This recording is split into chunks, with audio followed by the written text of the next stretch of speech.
Hi guys, it's Emily, and I'm coming to you with my 21-week pregnancy review.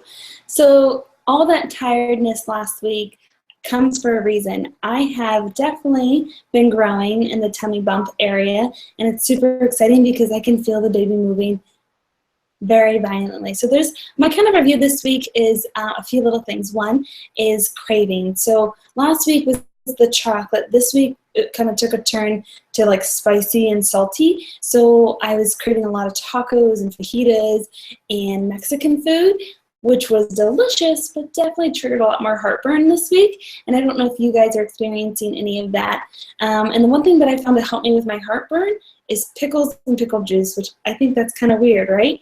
And so I've been definitely craving the spicy food. And then another weird thing, which I don't ever eat, is like dried fruit. So like prunes, which is kind of funky, and then also like dried mango and dried apricots. So those have been like my spicy and my sweet cravings that I've been having, which is pretty cool because, you know, week 21, they say that the baby's taste buds are developed and that it can start tasting what we're eating. So I've been trying to be really conscious about getting more vegetables in, which is really hard because, I mean, I don't know about you, but I'm not a big veggie lover. I have to be definitely more intentional about it.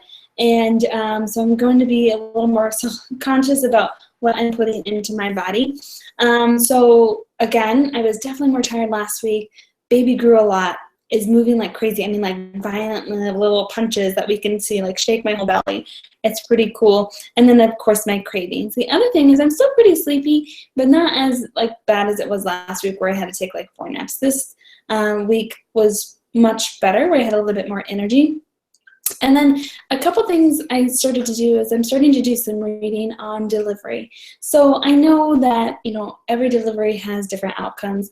I was actually a labor delivery nurse for over 5 years, and then before I became a nurse practitioner.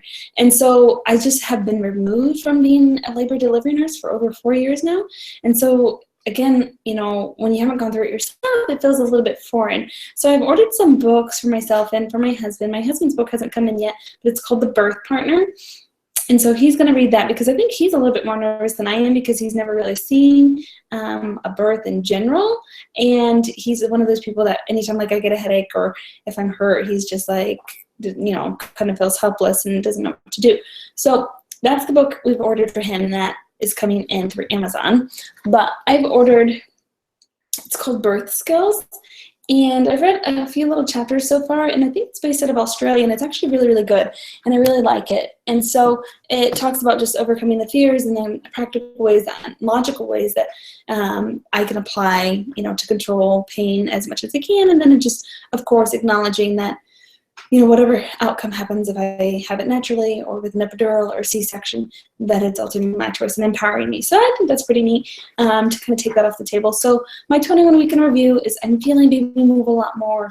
I'm craving spicy food and dried fruit, and then also starting to feel a little more energized and starting to read some books, preparing for our little baby to get here. So I hope you guys had a great week, and I will catch up next week. Have a good night, guys.